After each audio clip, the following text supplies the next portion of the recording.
اللہ اللہ اللہ اللہ اللہ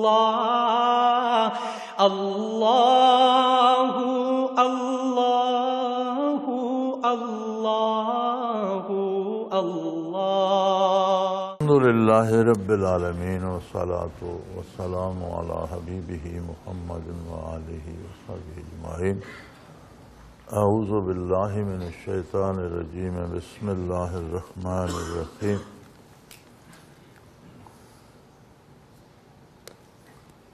حرم نبوی علیہ صاحب الصلاۃ والسلام کی حدود کہاں تک ہیں؟ مسجد نبوی تک ہے یا باہر تک؟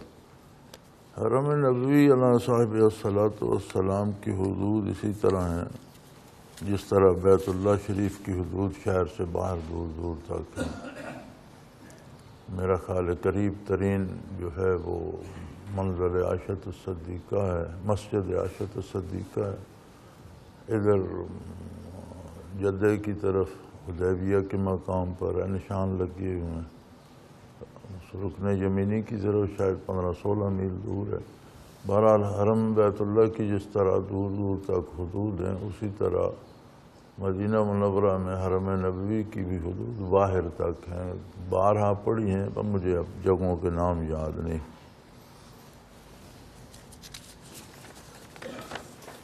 مسجد تک نہیں ہے، شہر سے باہر دور دور تک ہیں۔ دیکھ لیجئے کسی کتاب میں مل جائیں۔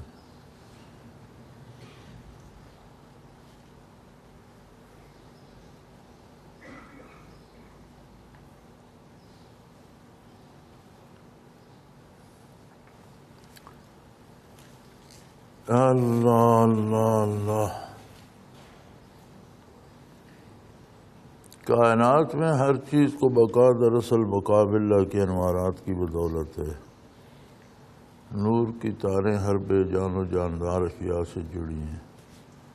سوال یہ ہے کہ کیا بے جان جاندار اور اس میں اشرف المخلوقات سے ان کے رابطے میں کوئی فرق ہے؟ کیا وہ تعلق اللہ کے مختلف درجات بتاتی ہیں؟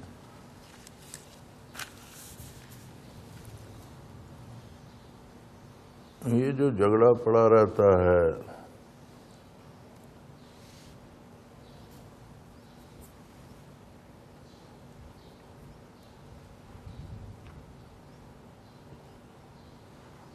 اور بحث چلتی رہتی ہے اور کتابیں بھری پڑی ہیں، اور جتنا پڑھتے جو بندہ اور الجھتا چلا جاتا ہے وحدت الوجود اور وحدت الشہود کا، اس کی بنیاد یہیں سے شروع ہوئی۔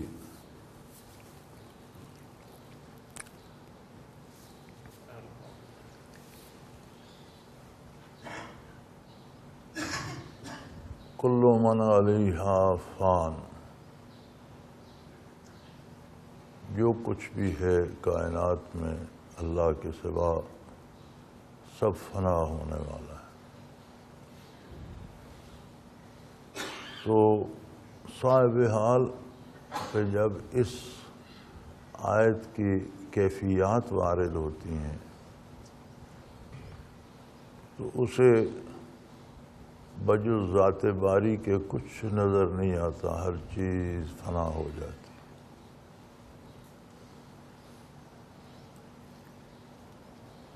حضرت رحمۃ اللہ تعالیٰ علیہ جب یہ مراقبہ کرایا کرتے تھے تو فرمایا کرتے تھے کہ یہ ایک دن آنے والا ہے، دیکھ لو ایسا ہی ہوگا،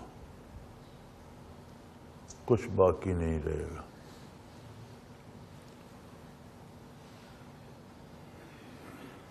تو صوفیاء نے جو یہ نعرہ لگایا وحدت الوجود، وہ یہیں کا ہے کہ ایک ہی وجود باقی رہنے والا ہے، باقی سب عارضی ہیں، وقتی ہیں، لمحاتی ہیں۔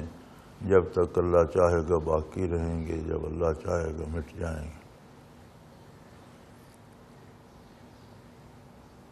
لیکن جب بقاء باللہ کا مراقبہ کرتا ہے صوفی، وَيَبْقَى وَجْهُ رَبِّكَ ذُو الْجَلَالِ وَالْإِكْرَامِ،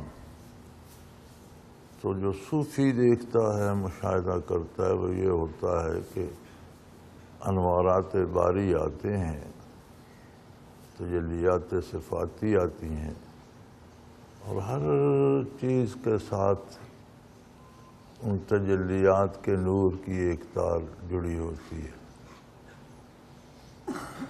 جہاں زندگی کا تصور ہے اس کی بنیاد وہی بقا کا نور ہوتا ہے، بقا باللہ کا۔ اور یہ ضروری نہیں کہ بڑے بڑے وجودوں سے ہوتا ہے، ہر ذرے سے ہوتا ہے، ہر ذرے میں حیات موجود ہے۔ ہمارے لیے وہ بے جان ہے، لیکن اللہ کی بارگاہ میں ہر شے جواب دہ ہے، اس کے ارشادات سنتی بھی ہے، اپنا جواب عرض بھی کرتی ہے، تعمیل ارشاد بھی کرتی ہے۔ اب جہاں تک تعلق حیات کا ہے، وہ تو سب میں ایک جیسا ہے، ہر ذرے میں ہے، ہر پتے میں ہے، ہر جھاڑی درخت میں ہے، گھاس کے ہر تنکے میں ہے، چاند سورج ستاروں آسمانوں میں ہے، زمینوں میں ہے، ہر چیز میں، ہر ذرے میں حیات ہے۔ اور اس حیات کا تعلق انہی انوارات سے ہے جو بقا باللہ سے آتے ہیں۔ تو حیات تو ہر چیز میں ایک جیسی ہے۔ آگے حیات کی اقسام اور اس کی قوت اور اس کی ترقی کی بات ہے، تو اس میں ان تاروں میں قوت اپنی اپنی ہے، کس کی حیات میں کتنی قوت ہے۔ آپ ایک چیز لگاتے ہیں تو اسے 2 وولٹ کی بجلی دیتے ہیں، دوسری لگاتے ہیں اسے 10 وولٹ کی دیتے ہیں، ایک مشین لگاتے ہیں وہ شاید زیادہ وولٹیج لے لے، ایک مشین بہت کم وولٹیج پہ چلتی ہے۔ تو ان کی طاقت اس فرد کی جس کی حیات کی بات ہو رہی ہے، وہ ذرہ ہے یا درخت ہے یا پرندہ ہے یا حیوان ہے یا انسان ہے، تو اس میں طاقت جو ہوتی ہے اس تعلق میں، وہ اس حیات کے مطابق ہوتی ہے، کسی کی بہت کم، کسی کی بہت زیادہ۔ لیکن اس کا تعلق حیات و موت سے ہے، اس کا تعلق قرب الہی سے یا نیکی یا بدی سے نہیں ہے۔ جہاں حیات موجود ہے وہاں یہ تعلق موجود ہے، اور اسی کا مطالبہ دین برحق اسلام نے کیا ہے کہ جب تمہاری حیات مستعار کا ذمہ اور حیات مستعار کا سبب اللہ کی تجلیات ہیں، تو پھر تم اللہ کو چھوڑ کر دوسروں کو کیوں پکارتے ہو، ان کے سامنے کیوں سجدہ ریز ہوتے ہو؟ یہ اللہ ہی کا حق ہے۔ یہی فلسفہ ہے اس میں، عقیدہ توحید میں۔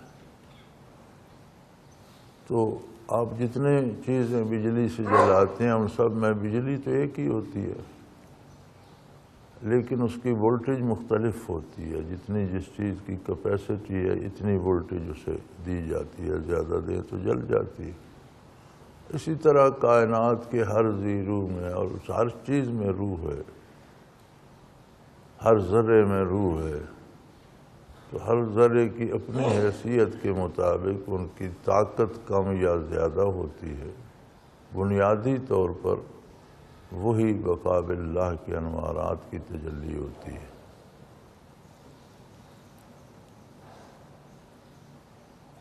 جہاں تک انسانی رابطوں کا تعلق ہے تو انسان ایک مکلف مخلوق ہے، اسے ایک خاص استعداد دی گئی ہے۔ اگر وہ اپنی اس استعداد کے مطابق اللہ کی عظمت کو پہچانتا ہے تو اس کی عظمت بہت زیادہ ہے، کائنات میں کوئی دوسری مخلوق اس کا مقابلہ نہیں کرتی۔ لیکن اگر وہ صرف جانوروں کی طرح زندہ رہتا ہے، معرفت الہی کا اہتمام نہیں کرتا، اللہ کی احکام کی تعمیل نہیں کرتا، عظمت باری کا اقرار نہیں کرتا، تو ثم رددناہ اسفل السافلین، فرمایا پھر تو وہ سب سے جو نیچے مخلوق ہے اس سے بھی نیچے گر جاتا ہے، کیونکہ اس کا جرم بن جاتا ہے کہ ایک استعداد ہونے کے باوجود جن چیزوں کو معرفت کی استعداد ہی نہیں دی گئی انہوں نے تو معرفت حاصل نہیں کی، لیکن انسان استعداد ہونے کے باوجود جب اس طرف متوجہ نہیں ہوتا تو پھر وہ خلائق میں ادنا چیزوں سے بھی نیچے گر جاتا ہے۔ تو یہ دو طرح کے تعلق ہیں، ایک تعلق محض زندگی اور حیات کا ہے، اس میں تو سب برابر ہیں، سب کو نسبت حاصل ہے، تجلیات باری سے حیات کا سبب بھی وہی ہیں، لیکن جہاں تک اس کا ادراک ہونا ہے اس میں انسان سب سے افضل ہے، اور جب وہ ادراک نہیں کرتا اور گرتا ہے تو پھر سب سے نیچے چلا جاتا ہے۔ تو جو زندگی کی تاریں ہیں وہ تعلق مع اللہ نہیں بتاتی، ان کا کام تعلق مع اللہ بتانا نہیں ہے، ان کا کام اس چیز کو حیات بخشنا ہے، زندہ رکھنا ہے۔ تعلق مع اللہ کی نسبت الگ انوارات ہیں جن سے پتہ چلتا ہے۔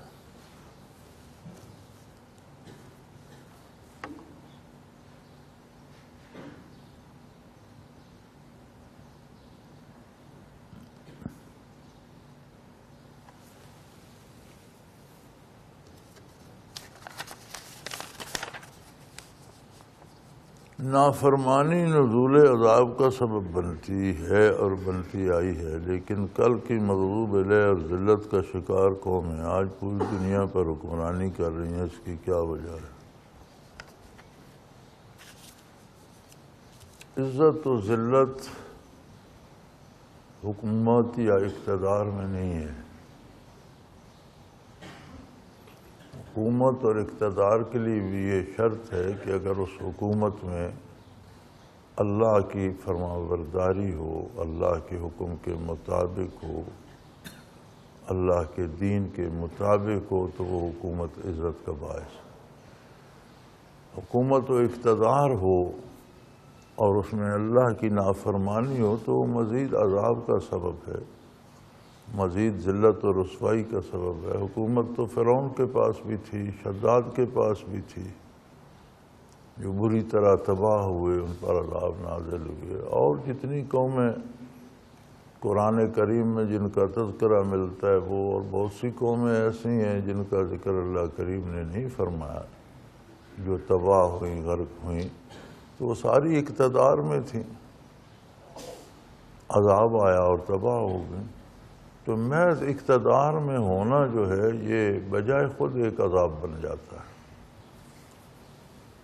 ایک عام آدمی جس کے پاس اختیار نہیں ہے اس کی جواب طلبی اتنی ہوگی جتنا اس کے پاس اختیار ہے، اور ایک حکمران کو اتنا جواب دینا پڑے گا جتنے لوگوں پر اس سے اختیار ہے۔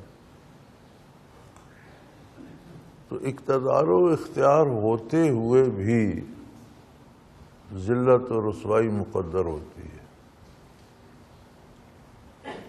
اب جن بے دین قوموں کے پاس اقتدار و اختیار ہے، کیا ان کی عزتیں محفوظ ہیں؟ کیا ان کے گھروں میں سکون ہے؟ کیا ان کی اولادیں بڑی نیک اور فرمانبردار ہیں؟ کیا وہ حلال کھا رہے ہیں، اللہ کی نعمتیں جائز طریقے سے کھا رہے ہیں؟ کیا ان کی زندگیاں بڑی نیک اور پارسائی کا نمونہ ہے؟ کچھ بھی نہیں۔ ہر کام میں ان پہ ذلت سوار ہے، پریشانیاں سوار ہیں، زندگی میں سکون نام کا کوئی لمحہ نہیں ہے، پھر خالی اس اقتدار کو کیا کرے؟ یہ تو اللہ کریم کی آزمائشیں ہیں، کسی کو غربت اور مفلسی دے کر آزماتے ہیں، کسی کو دولت اور اقتدار دے کر آزماتے ہیں۔ فَأَمَّا الْإِنسَانُ إِذَا مَا ابْتَلَاهُ رَبُّهُ فَأَكْرَمَهُ وَنَعَمَهُ فَيَقُولُ رَبِّي أَكْرَمَنِ وَأَمَّا إِذَا مَا ابْتَلَاهُ فَقَدَرَ عَلَيْهِ رِزْقَهُ فَيَقُولُ رَبِّي أَهَانَنِ۔ کبھی بندے کو دولت، اختیارات، اقتدار دے دیتا ہے اور اس پہ فخر کر رہا ہوتا ہے کہ میرے رب نے مجھ پر بڑی مہربانی کی، اور کبھی تنگ دستی اور فقر بھیج دیتا ہے، غربت بھیج دیتا ہے۔ غریب کا اپنا امتحان ہے کہ اس مفلسی میں، اس غربت میں اللہ ہی کا دامن تھامتا ہے، اللہ کے دین پہ عمل کرتا ہے، یا غیر اللہ کے دروازے پہ جھک جاتا ہے۔ کسے اقتدار و اختیار دیتا ہے، اس کی آزمائش اپنی ہے کہ وہ اس اقتدار کو اللہ کی امانت سمجھ کر اللہ کے حکم کے مطابق چلاتا ہے، یا اپنا اختیار سمجھ کر اپنی من مانی کرتا ہے۔ تو محض اقتدار کا ہونا تاریخ آدم علیہ السلام سے آ رہا ہے دنیا میں، نیک حکمران بھی ہوئے، بدکار بھی ہوئے، مسلمان بھی، کافر بھی، یہ کوئی آج کی بات نہیں، یہ ازل سے آ رہا ہے، جب سے دنیا بنی ہے ایسا ہوتا چلا آ رہا ہے۔ ہمیں جو پریشانی ہے وہ یہ ہوتی ہے کہ ہم خود کو مسلمان کہتے ہیں اور ان حقوق کا وارث سمجھتے ہیں جو اللہ نے مسلمانوں کو دیے تھے۔ ہم سمجھتے ہیں کہ جس طرح صحابہ کرام رضوان اللہ علیہم اجمعین کو غلبہ ملا تھا اس طرح ہمیں غلبہ ملنا چاہیے، لیکن یہ ہماری صرف خواہش ہے، ہم ان جیسے بننا پسند نہیں کرتے۔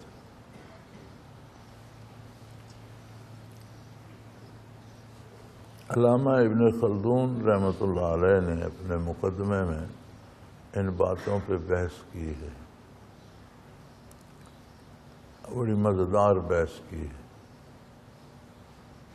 اور بڑی عجیب بات یہ فرمائی ہے کہ جو قوم کسی دوسرے کا حلیہ یا لباس ہی پسند کر لے کہ لباس اس جیسا ہو، حلیہ اس جیسا ہو، تو اس قوم کی بے شمار برائیاں پھر اس کے ذہن سے نکل جاتی ہیں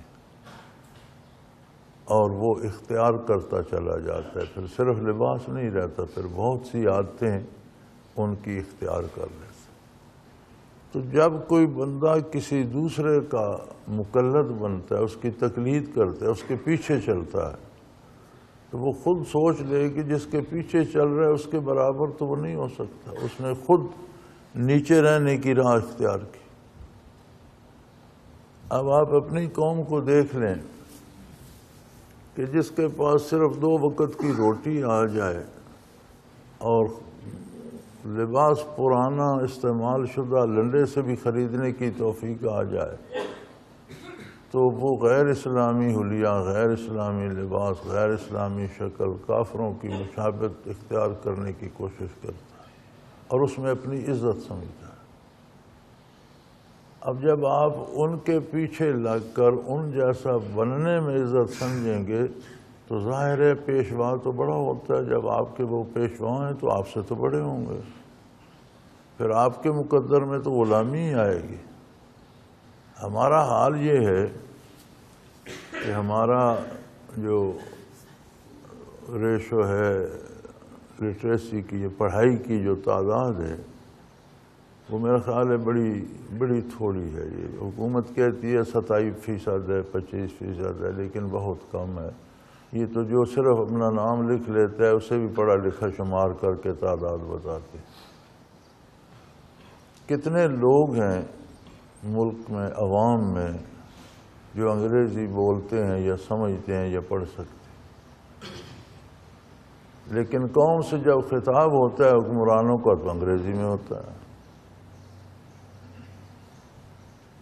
یہ نہیں کہ لوگوں کو لوگوں نے پتہ ہے، لوگوں کو تو انگریزی کی ہوا بھی نہیں لگی، انہیں کیا خاک سمجھ آئے گی۔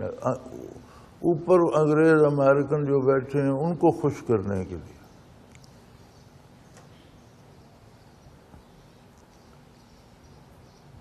اب ہندوستان کا وزیر اعظم اقوام متحدہ میں بھی گیا تو اس نے بات ہندی میں کی، اپنی زبان میں کی۔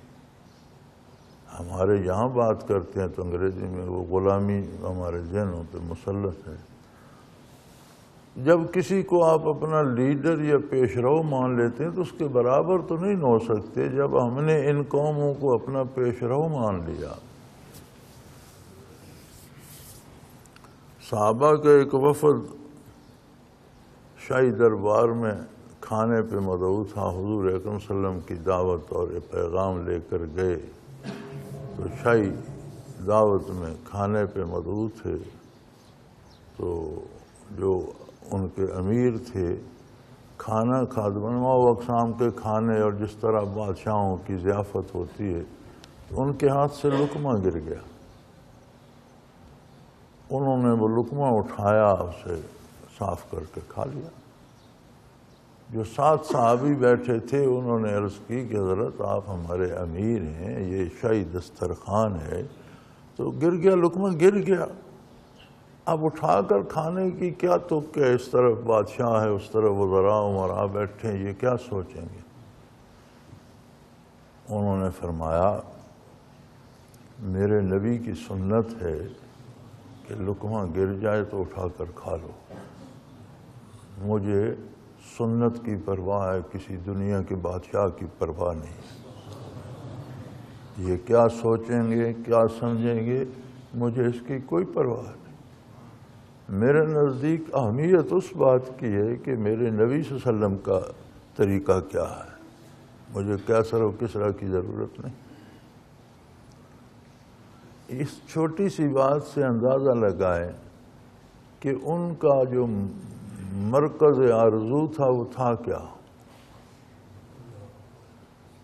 وہ نبی صلی اللہ علیہ وسلم جیسا فرماتے ہیں ویسا بننا چاہتے تھے، کسی کو اچھا لگے یا نہ لگے۔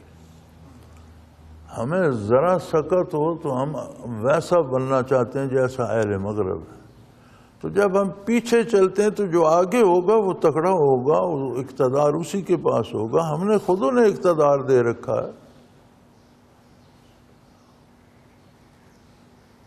ہم سے تو ہمارا قومی لباس بھی چھن گیا، قومی حلیہ بھی چھن گیا، قومی عادتیں بھی چھن گئی، ہم نے سب کچھ ادھر سے اپنا لیا۔ تو ظاہر ہے پھر جو اوپر ہے اقتدار اسی کے پاس ہوگا، اور ہم نے انہیں اوپر چڑھا رکھا ہے۔ سیدت عبداللہ شاہ بخاری رحمۃ اللہ تعالی علیہ فرمایا کرتے تھے کہ لوگ زندگی تو فرعون کی جینا چاہتے ہیں، موت موسیٰ علیہ السلام کی چاہتے ہیں۔ اور یہ آج سے بڑا کئی سال پہلے ان کا تجربہ تھا، تو بات ان کی بڑی صحیح نظر آتی ہے کہ زندگی میں تو ہم فرعون بننا چاہتے ہیں کہ جو چاہیں موج کریں اور جیسا چاہیں کریں، جو چاہیں۔ موت آئے تو وہ موسیٰ علیہ السلام کی طرح ہے۔ اس طرح تو نہیں ہوتا بھائی، جیسی زندگی جیو گے ویسے حالات آئیں گے، ویسے نتائج ہوں گے، جو بو گے وہ کاٹو گے۔ تو ان مغضوب علیہ اقوام کو اقتدار تو ہماری ذلت کی، کہ ہم ان سے بھی زیادہ ذلت کے گڑھے میں گر گئے۔ آپ اپنی قوم کے حالات تو دیکھیں یار، ساری قوم کو چند سکوں کے لیے مردار کھلایا جا رہا ہے، اور اعلیٰ اعلان کھلایا جا رہا ہے، اور بازاروں میں دکانوں پہ بک رہا ہے، ہوٹلوں پہ پک رہا ہے، کوئی پوچھنے والا نہیں۔ آپ اندازہ کیجئے اس قوم کا، وہ غیر مسلم اقوام ہیں، وہ کم از کم وہاں اتنا تو ہے کہ حلال حرام کی پرواہ نہیں، تو جو میڈیکلی بندے کے لیے مضر ہے اس کو تو روکتے ہیں کہ کھانا حلال حرام کی انہیں پرواہ نہیں، لیکن صحت کے لیے مفید ہے یا مضر ہے وہ ادارے سے۔ یہاں تو یہ بھی کوئی نہیں، بندوں کو زہر کھلائی جا رہی ہے۔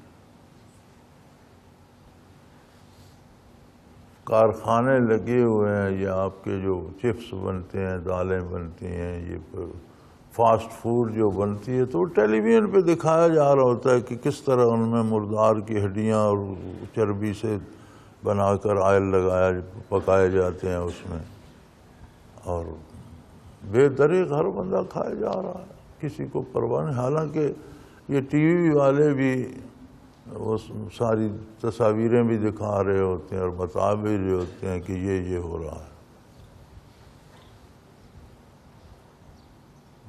تو ہمارے یہاں بہت گدھ ہوا کرتے تھے، پیچھے بڑے بڑے پہاڑ ہیں ان پہ رہا کرتے تھے اور ساری بستیوں پہ گھوما کرتے تھے۔ تو ایک دن کسی نے کہا کہ جی اب گدھ نظر نہیں آتے، شاید سارے مر گئے ہیں۔ میں نے کہا جی مر نہیں گئے، جانور وہاں رہتا ہے جہاں اس کو خوراک ملتی رہے، ان کے کوئی گھر مکان، ان کا کوئی زمینیں تو مسئلہ تو ہے نہیں۔ تو میں نے کہا اب ہم دیکھتے تھے کہ جو جانور مر جاتا تھا حرام ہو جاتا تھا یا ہوتا ہی حرام تھا، گدھا، گھوڑا، کتا، بلی یا گائے بھینس کوئی مر جاتی تھی تو لوگ باہر پھینک دیتے تھے اور کتنے گدھ آ جاتے تھے اور ان کی خوراک بنتی تھی۔ اب کسی آبادی کے باہر کوئی مردار ملتا ہے؟ حرام حلال کو کون نہیں پوچھتا، سارے مردار بندوں کو کھلا دیے جاتے۔ تو جب گدھوں کی خوراک بھی آپ نے کھا لی تو گدھ یہاں رہ کر کیا کریں گے؟ وہ وہاں چلے جاتے ہیں جہاں انہیں اب ساری یہ آبادیاں پھر لوگ کوئی آپ کو اس میں کہیں مردار نظر نہیں آئے۔ ایسے ادارے بنے ہوئے ہیں، ان کی گاڑیاں پھرتی رہتی ہیں، جہاں کوئی مردار نظر آتا ہے اٹھا کر گاڑی میں ڈالتے ہیں، لے جاتے ہیں، گوشت بنا کر مسلمانوں کو کھلا دیتے ہیں۔ اور مسلمان بھی وہ رہ گئے ہیں جنہیں کوئی حلال حرام کی تمیز ہی نہیں، پرواہ ہی نہیں، پیسے نقد دے کر حرام کھاتے ہیں۔ عجیب بات، کوئی زبردستی نہیں کھلاتا، خود پیسے دے کر خریدتے ہیں۔ تو جب ہمارا یہ عالم ہوگا، ہمارا قبلہ ہی درست نہیں ہوگا، اللہ سے ہماری وفا مشکوک ہوگی، نبی علیہ السلام کا اتباع چھوٹ جائے گا، تو یہ تو دعائیں دو ان لوگوں کو جو خال خال رہ گئے ہیں کہ کم از کم اللہ اللہ کرتے ہیں، اللہ کی بارگاہ میں سر و سجود ہوتے ہیں، کچھ حلال حرام کا لحاظ رکھتے ہیں۔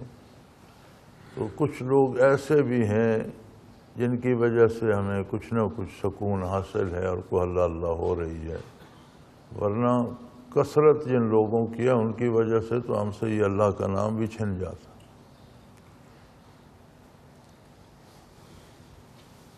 تو دنیا کا جو اقتدار ہے یہ مقابلے سے ملتا ہے، وہ بھی نصیب کی بات ہے، لیکن مقابلہ کرنا پڑتا ہے، مقابلے میں کھڑا ہونا پڑتا ہے۔ تو جو لوگ کسی کا پیچھے چل پڑتے ہیں انہیں اقتدار پھر کیسے ملے؟ خیرات میں تو اقتدار کو نہیں دیتے۔ تو ہم نے جب غیر مسلم اقوام کے پیچھے چلنا اپنے لیے باعث فخر سمجھ لیا ہے تو اس کا مطلب ہے ہم غلامی پہ مطمئن ہیں۔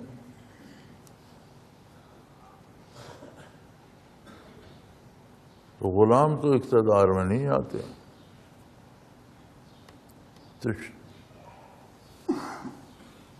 یہ بھی ہم سے پوچھا جائے گا آخرت میں کہ تمہاری وجہ سے اقتدار غیر مسلموں کے پاس رہا، تم نے ایسا کیوں کیا کہ تم نے شاعر اسلام کو چھوڑ دیا، نبی کریم صلی اللہ علیہ وسلم کی صورت و سیرت کو چھوڑ دیا اور کفار جیسے حلیے بنانے پر فخر کرتے رہے اور ان کی غلامی پہ نازاں رہے اور اسے اپنے لیے باعث عزت و تفاخر سمجھتے رہے، اور تمہارے اس رویے کی وجہ سے اقتدار غیر مسلم اقوام کے پاس رہا، تم نے ایسا کیوں کیا؟ یہ بھی جواب دینا پڑے گا۔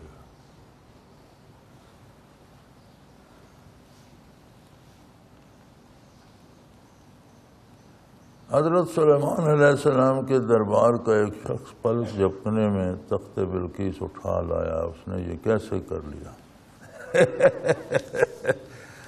آپ نے کون سی ملکہ بلقیس تاڑ رکھی ہے کہ آپ نے تخت اٹھا کے لانا ہے؟ یہ مہم آپ کو کب درپیش ہے کہ خواہ مخواہ آپ اس پہ لگے ہیں؟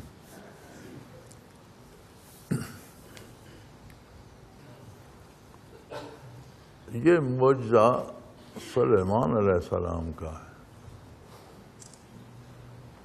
قرآن کریم میں جہاں یہ تذکرہ آتا ہے تو وہ آیہ کریمہ میں آتا ہے کہ جب وہ تخت آ گیا تو سلیمان علیہ السلام نے فرمایا کہ یہ اللہ کی طرف سے انعام ہے اور آزمائش ہے میرے لیے کہ اس پر میں اللہ کا شکر کرتا ہوں یا نہیں کرتا. تو گویا یہ بتایا یہ گیا ہے کہ ان کے جو خادم تھے یا مصاحب تھے یا شاگرد تھے اللہ نے ان میں بھی یہ قوت رکھی تھی. تو سلیمان علیہ السلام نے اسی آیہ کریمہ میں ملتا ہے، مجھے یاد نہیں کہ وہ ہے کہاں، تو جب تخت آ گیا تو انہوں نے فرمایا کہ یہ میرے لیے آزمائش ہے، اشکر و مغفر، کیا میں اللہ کا شکر ادا کرتا ہوں یا ناشکری کرتا ہوں. تو دراصل معجزہ تو نبی کا تھا، جب صحابی کے ہاتھ پہ صادر ہوا تو ان کی کرامت بن گئی. اب یہ سوال کہ وہ کیسے آیا، اس پر کسی کتاب میں کوئی بحث نہیں ملتی. سب یہی بتاتے ہیں کہ انہوں نے پلک جھپکنے سے پہلے وہ تخت وہاں موجود تھا. حضرت رحمۃ اللہ تعالیٰ علیہ کی محفل میں کئی دفعہ یہ بات ہوئی، لوگ پوچھتے تو رہتے ہیں. تو حضرت فرمایا کرتے تھے کہ انہوں نے انوارات جو قلب کے تھے وہ تخت پر القاء کر کے اس میں تخت کو لپیٹا اور انوارات کو واپس سلب کیا تو تخت ساتھ چلا ہے.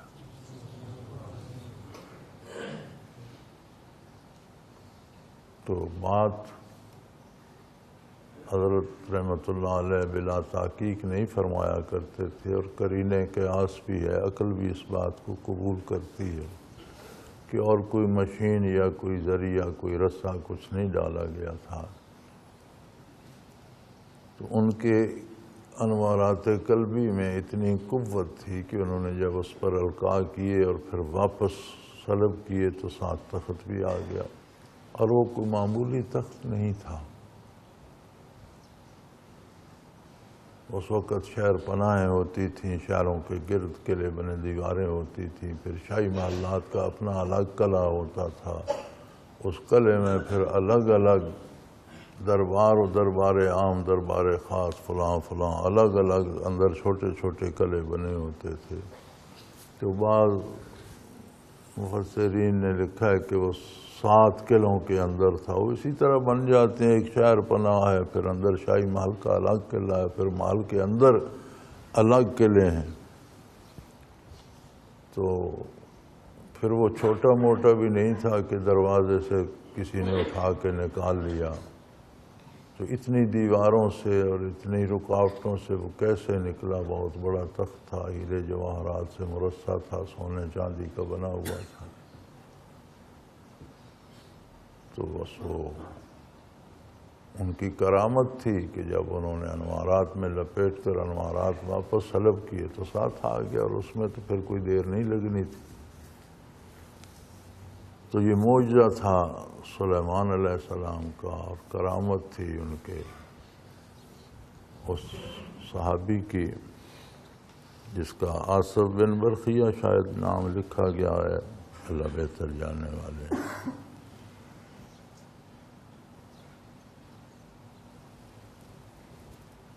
تو یہ عظمت نبی کی برکات اور نسبت سے حاصل کی تھی انہوں نے.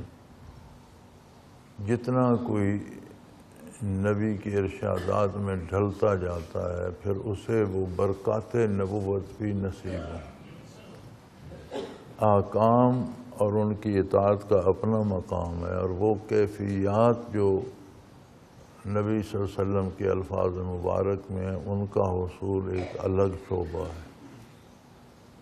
تو ان کے پاس دونوں باتیں تھیں، نبی کے ارشادات بھی تھے اور نبی کی برکات بھی تھی، اور اس قوت کی تھی۔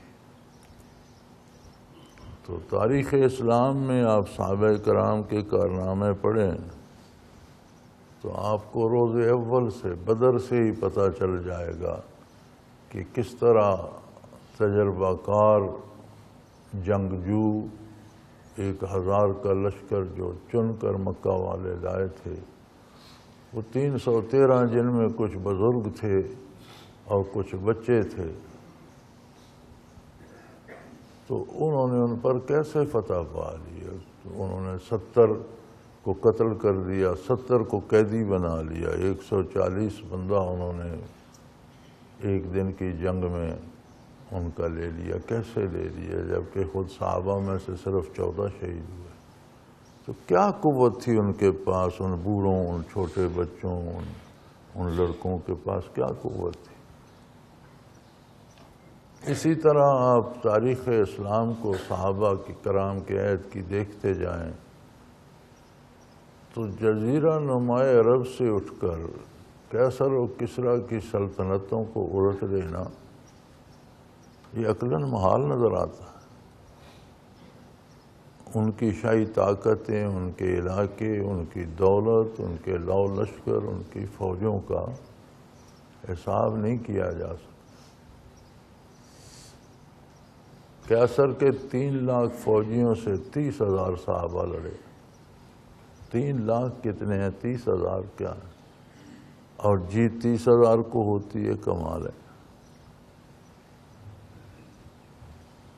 ایسا بھی کیا گیا کہ قیصر نے اپنے فوجیوں کو لوہے کی زرہ زریں پہنا کر ان کے درمیان زنجیر باندھ دی کہ ایک ہی زرہ سے دوسرے کی زرہ میں زنجیر تھی کہ یہ ہل نہ سکیں، بھاگ نہ سکیں، لڑیں، یعنی بھاگنے کی گنجائش ہی نہ ہو۔ تو وہ بے دردی سے قتل ہو گئے، بھاگ بھی نہیں سکتے تھے۔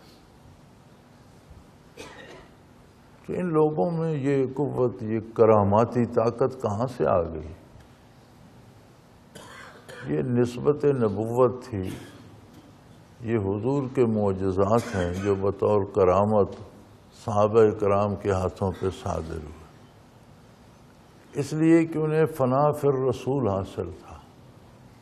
ان کا جینا، مرنا، لباس، کھانا پینا، کاروبار، گھر کے معاملات، باہر کے معاملات، ملک کے معاملات، قومی معاملات، بین الاقوامی معاملات، ہر حال میں ان پر رسالت پناہی اور آپ صلی اللہ علیہ وسلم کی سنت کا رنگ غالب تھا۔ ان کے ایمانیات اور عقائد و نظریات اور ان کے دل کی کیفیات میں بھی عظمت رسالت غالب تھی۔ آج ہمارے قلبی کیفیات سے لے کر ظاہری لباس تک اور بول چال تک اور کھانے پینے تک میں غیروں کی غلامی ہے قدم قدم پر، تو ہم کیسے مقابلہ کر سکتے ہیں؟ آج بھی اگر ہم بدل جائیں تو وہ رحمت الہی تو وہیں باقی ہے، وہ برکات نبوت تو وہیں باقی ہیں۔ ہم آج بھی اپنا سکتے ہیں اور آج بھی تخت بلقیس لایا جا سکتا ہے، لیکن کوئی یاسف بن برقیہ بنے نا۔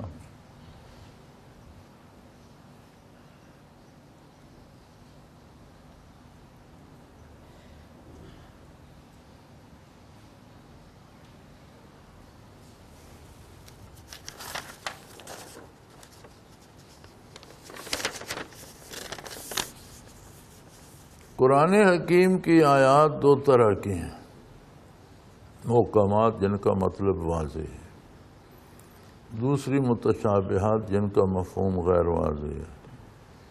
کچھ صوفیاء کرام کا کہنا ہے کہ یہ دوسری قسم کی آیات خواص کے لیے ہیں، برائے کرم وضاحت فرما دیں۔ نہیں، قرآن کریم تو تمام انسانوں کے لیے ہے، اور جب دعوت دیتا ہے تو یا ایھا الناس کہتا ہے، صرف مومن کی بات بھی نہیں کرتا، اولاد آدم کی بات کرتا ہے، سب کے لیے۔ اب جو قرآن سے رشتہ جوڑتا ہے یعنی ایمان لاتا ہے، وہ خواہ کسی طبقے کا ہو، کسی فرقے کا ہو، کسی ملک، کسی قوم کا ہو، وہ قرآن سے مستفید ہوتا ہے۔ آیات قرآنی محکمات واقعی ہیں، واضح، جن کا مطلب ہر آدمی کو سمجھ آتا ہے۔ متشابہات ان آیات کو کہتے ہیں جن کے مفاہیم عام آدمی کی رسائی سے باہر ہوتے ہیں، لیکن اللہ کے ایسے بندے ہیں جنہیں اللہ کریم نے وہ مفاہیم بھی سمجھا دیے۔ رسول اللہ صلی اللہ علیہ وسلم پر سارے مفاہیم واضح تھے، صحابہ کرام ان مفاہیم کو جانتے تھے، علماء حق ان مفاہیم سے آگاہ ہوتے ہیں، لیکن قرآن کے دو انداز ہیں۔ ایک ہے قرآن کے آیات کے مطلب کو اور اس میں دیے گئے حکم کو یا طریقے کو سمجھنا۔ ایک ہے کہ قرآن کی تلاوت کے ساتھ جو قرآنی الفاظ میں برکات ہیں ان سے مستفید ہونا، یعنی الفاظ بھی پڑھے جائیں اور ان الفاظ میں جو کیفیات ہیں وہ بھی دل پر وارد۔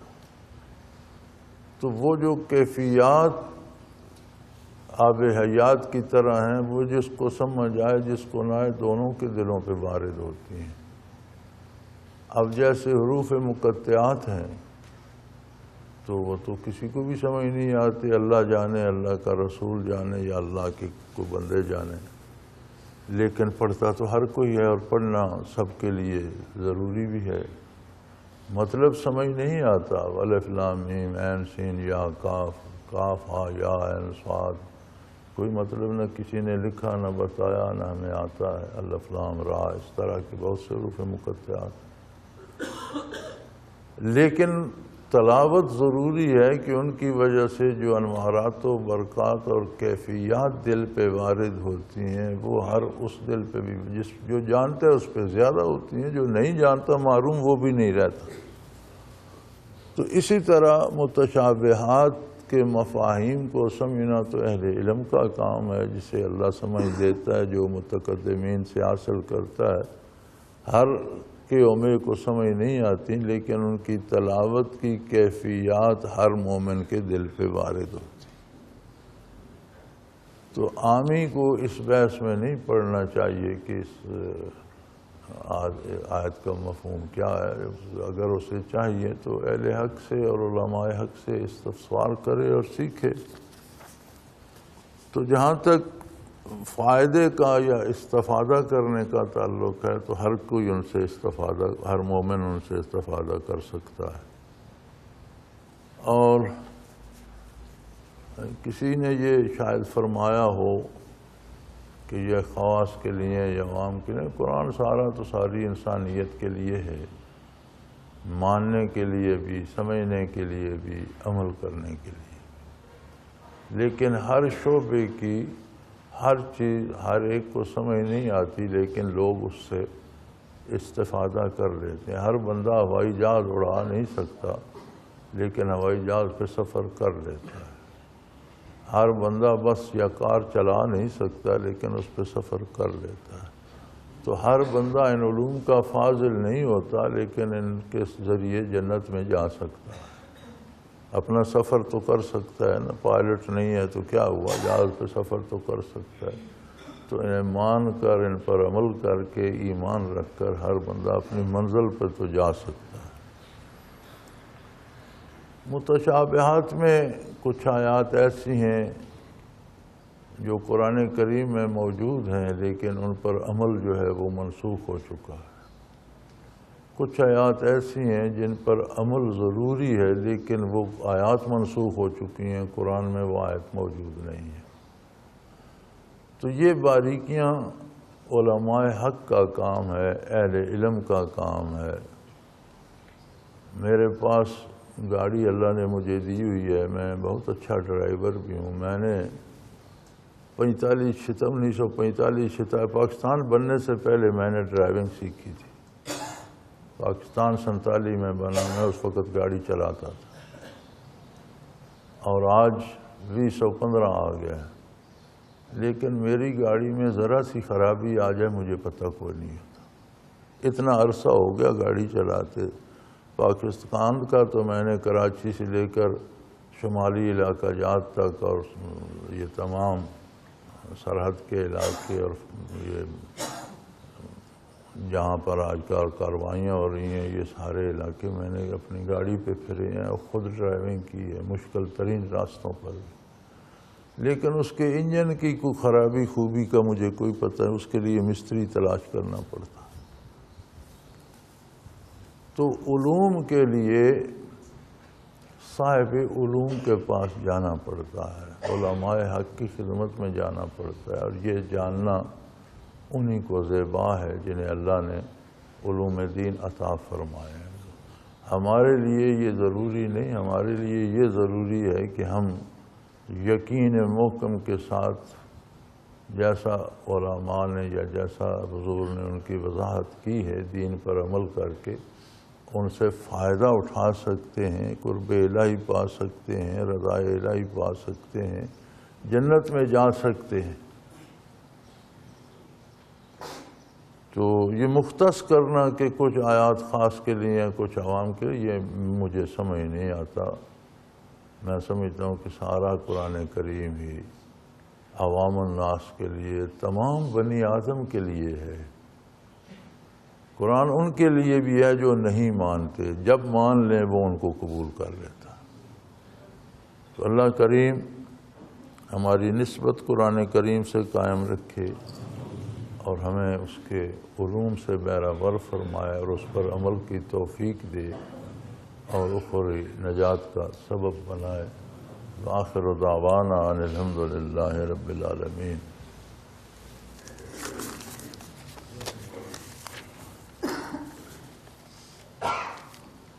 الحمدللہ رب العالمین والصلاة والسلام علی حبیبہ۔